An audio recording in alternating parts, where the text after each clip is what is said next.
As the torching of trucks rise, tonight we will bring you more information and the proposed action that authorities are planning to take to get to the root causes and to ensure that there is accountability, safety and the protection of property.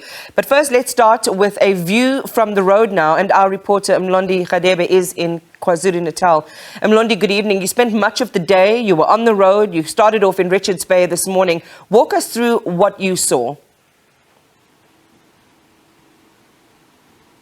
Thank you very much, Imani. We were in Richards Bay, between Richards Bay and Mbangeni on the N2, where two trucks were torched last night by the group of armed men who forced the drivers of those two trucks out after they started by robbing the drivers, and later they forced them out and torched those two trucks. And the chaos erupted yesterday in that part of the N2 as other truck drivers were trying to flee for basically that area, because it happened that they were queuing to go to the port of Richards Bay where they deliver coal.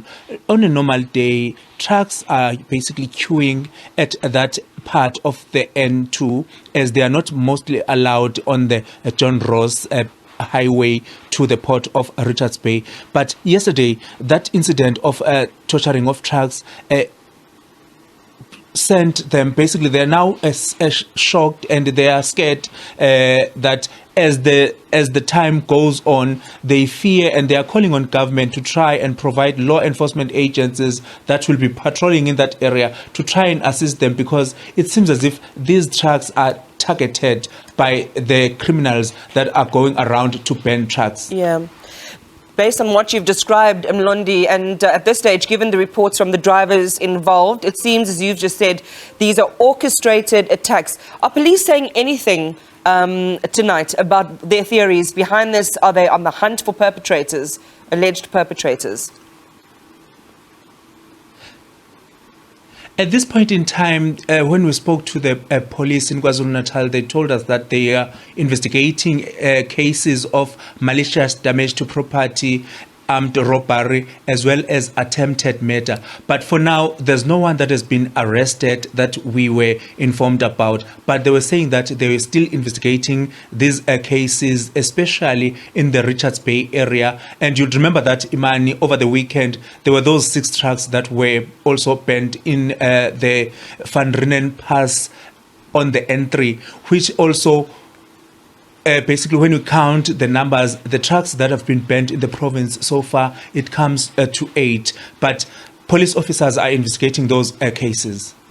As you spoke to some of those drivers, or interacted with some of those who were involved or affected by this, what's the sense you're getting? I mean, you talked about them being afraid. What else did they say about how this affects them? They're telling us that yesterday they received there was a message that was circulating on social media threatening that the drivers, foreign national drivers, will be attacked by today. But it seems as if even the South African drivers were also attacked, because we did speak to the guys from Mpumalanga who told us that the attackers did not basically, when they attacking the drivers, they did not just attack the foreign national drivers, but those drivers are South Africans. And it seems as if this thing is happening at night, and that is why they're calling on government to come and patrol the area at night. Mlondi, we're going to leave it there. We'll get a view from one of our other reporters in the field. Mlondi Radebe is our reporter down in KwaZulu-Natal. And just to let you know, we will be in conversation with the MEC for Community Safety Security Liaison for Mpumalanga in a short time. We will also have a representative from the Department of Transport give us a sense of what the ministries are doing and thinking about these incidents tonight.